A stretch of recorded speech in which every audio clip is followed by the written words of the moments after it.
જય શ્રી કૃષ્ણ. ધોરણ 12 માટે માર્ચ 2018માં જે પેપર પૂછાઈ ગયું છે આપણે એકાઉન્ટનું નામાના મૂળ તત્વોનું ગુજરાતી મીડિયમના બાળકો માટે આપણે એ પેપરનું સોલ્યુશન બતાવી રહ્યા છીએ. વિભાગ એ માં જે જવાબ આવે છે આપણે અહીંયા ટીક કરેલા છે. તમારી આગળ આ પ્રશ્નપત્ર મૂકેલું છે અને બરાબર આ પ્રશ્નપત્ર મૂકેલું છે, તમારે જોઈ લેવાનું. વિભાગ બી, આના જવાબ તમારે સેલ્ફ કરવા પડશે. બરાબર, આના જવાબો. બરાબર, આઈએમપી સવાલો તમને મળશે કે શું પૂછાઈ શકે છે એની તમને આઈડિયા આવી શકશે. એનાથી આગળ વિભાગ સી થી તમને સોલ્યુશન મળશે. વિભાગ સી તમે અત્યારે ખાલી આમ પ્રશ્નપત્ર જોઈ લો. બરાબર, વિભાગ સી અહીંયાથી તમને સોલ્યુશન મળવાનું ચાલુ થશે. આ બધા દાખલા આપણે ગણેલા છે. બરાબર, ક્યાંક ક્યાંક તો પેજ નંબર બી લખેલા છે, તમને આન્સર ક્યાં છે મળી જશે. આ બધાનું સોલ્યુશન છે. તમે એકવાર આ પેપર કેવું છે જોઈ લો. બરાબર, શાંતિથી વિડીયો પોઝ કરીને તમે જોઈ શકશો. આ વિભાગ એફ. બરાબર, અહીંયા સુધી આનું સોલ્યુશન પણ બહુ જલ્દી આવી જશે. 2000 જુલાઈના 18ના પેપરનું. પણ પહેલા આટલું ઉપડા જોઈ લઈએ, પછીની વાત પછી. બરાબર, તમે આટલા પેપરનું સોલ્યુશન હું તમને આપી રહ્યો છું. એ રીતના વિભાગ સી માં મેં તમને કીધું તે પ્રમાણે આનો જવાબ છે. બરાબર, આ 21માંનો જવાબ. બરાબર, એની ભૂલ સુધારણા નોંધ.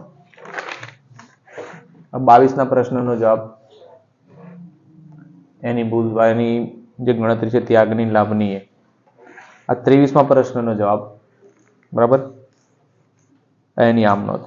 આ 24મા પ્રશ્નમાં થિયરી છે, પ્રાથમિક પદ્ધતિ અને બીજી પદ્ધતિ મોસ્ટ આઈએમપી બહુ વખત પૂછાય છે. આ એનો જવાબ. બરાબર, તમને આખે આખું અહીંયા દેખાતું હશે, હું એ પ્રમાણે સેટ કરી દઉં છું તો તમે એનું જજમેન્ટ લઈ શકો અને આનો આન્સર તમે સોલ્વ કરી શકો. અને રિઝોલ્યુશન આપણે ડાઉન નહીં કરીએ ત્યારે તમને એક એક અક્ષર વ્યવસ્થિત રીતના દેખાશે. બરાબર, એના હાથમાં પૂછેલું. બરાબર, એના હાથમાં પૂછેલો સવાલ છે. આ એનો જવાબ.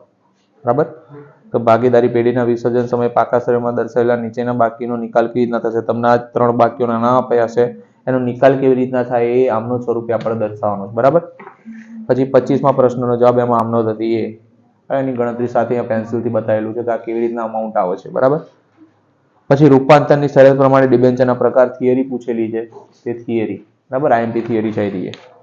અને એના અથવામાં એક દાખલો પૂછેલો છે ડિબેન્ચરની આમનો વાળો એ અહીંયા નીચે ગણતરી પણ બતાવેલી છે કે આ અમાઉન્ટ કેવી રીતે આવી.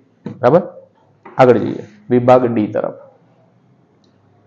વિભાગ ડી માં 27મો દાખલો કે ભાઈ ભારિત નફાની ગણતરી દર્શાવતું પત્રક પાકડીમાંથી પૂછેલું છે. એની ગણતરી પાકડી શોધવાની કીધી છે. બરાબર, તમે આગળ મેં પેપર બતાવી, પેપર જોઈ અને તમે આનો આન્સર સેટ કરી શકો છો. જોઈ લેજો. 28મો દાખલો નફા નુકસાનનું તુલનાત્મક પત્રક. બરાબર, મોસ્ટ આઈએમપી દાખલો અને આવા દાખલા પૂછાય છે. તમને ઘણા બધાની વધુ સાહેબ શું પૂછાશે તો આવી રીતનાનું કંઈક પૂછાય છે.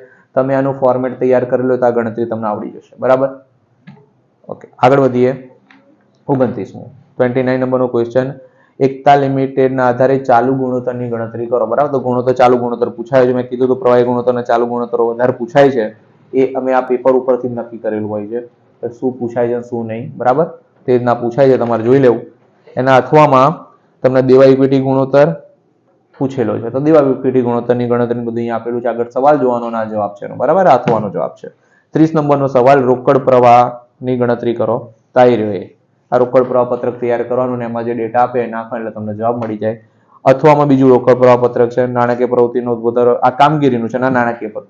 બરાબર, તો આપણે બે કીધા હતા કે બંને તૈયાર કરવાના, એમાંથી એક પૂછાય છે. આ બંને અથવામાં પૂછેલા છે, તમે જોઈ લો.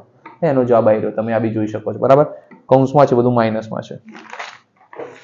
વિભાગ ઈ માં આપણને પૂછ્યું છે કયો દાખલો છે? આશા, ટીના અને લીના વાળો. બરાબર, તો આ એની જરૂરી ગણતરી બતાવેલી છે કે આટલી જ વસ્તુની જરૂર પડશે આપણને આ દાખલો ગણવા માટે. તો તમે રકમ વાંચો એટલે તમને આ ગણતરીની ખબર પડશે. પછી આ બનાવ્યું છે પુનઃ મૂલ્યાંકન ખાતું. પછી આ બનાવ્યા છે ભાગીદારોના મૂડી ખાતા. તમે આરામથી જોઈ લો. બરાબર, એના જવાબ બી વ્યવસ્થિત આવી ગયા છે. પછી રોકડ ખાતું, બેંક ખાતું. બરાબર, અને પાકું સરવાઈ એવી રીતના તૈયાર થાય છે. અને આવી રીતના દાખલો અહીંયા પૂરો થાય છે અને બંનેનો જવાબ 3,12,600 મળી જાય છે. બરાબર, તો આ દાખલો ખૂબ આઈએમપી અને આવી રીતનાનું કંઈક પૂછાય છે. એક્ઝામમાં આ ગણતરી કરવી જરૂરી નથી, આ તો તમને સુવિધા એના માટે આ ગણતરી બતાવી, બાકી આ ગણતરીની જરૂર છે નહીં. તમે દાખલો સીધો અહીંયાથી સ્ટાર્ટ કરી શકો છો. આના 4 ખાતા બનાવો એટલે તમારું કામ પૂરું. 32 નંબર આગળ 32 નંબરનો સવાલ, વિરાટ અને અનુ અને ધોની તેમની મૂડીના પ્રમાણમાં નફો નુકસાન વહેંચતા ભાગીદારો છે. તારીખ 31/2017 રોજ તેમની પેઢીનું પાકું સરવૈયું નીચે મુજબ આપેલું છે. તો આ ગણતરી જરૂરી છે. એ ગણતરી જરૂરી તમને દાખલો ગણવા માટે જે જરૂરી આપણે અહીંયા લખી બતાવ્યું છે. બરાબર, આ પુનઃમૂલ્યાંકન ખાતું. બરાબર, આ જવાબ કેમનો એ બી અંદર દર્શાવેલો છે, તમને કોઈ ડાઉટ્સ નહીં રહે. ભાગીદારના મૂડી ખાતા આખા દર્શાય છે, તમને એમાં બી કોઈ ડાઉટ્સ નહીં રહે. અહીંયા બેંક ખાતું બતાવ્યું છે આવી રીતે, અને અહીંયા પાકું સરવાયું નિવૃત્તિ થાય પછી પાકું સરવાયું કેમ ત્યાં નિવૃત્તિનો દાખલો છે અહીંયા બતાવેલો છે. બરાબર, જવાબ આવી જાય છે કમ્પ્લીટ 5,57,400. બરાબર, કોઈ પણ તકલીફ પડતી હોય તો પછી કમેન્ટમાં પૂછી લેજો. આગળ 33 નંબર. બરાબર,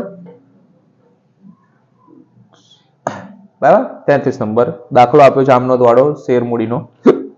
જવાબ કમ્પ્લીટ ગણેલો છે.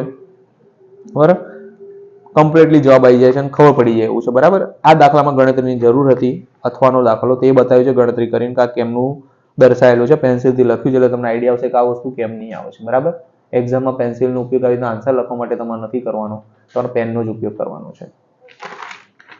આવી રીતે અહીંયા જવાબ પૂરો થાય છે અથવાડો દાખલો. તો હવે ચાલુ થાય છે વિભાગ એફ.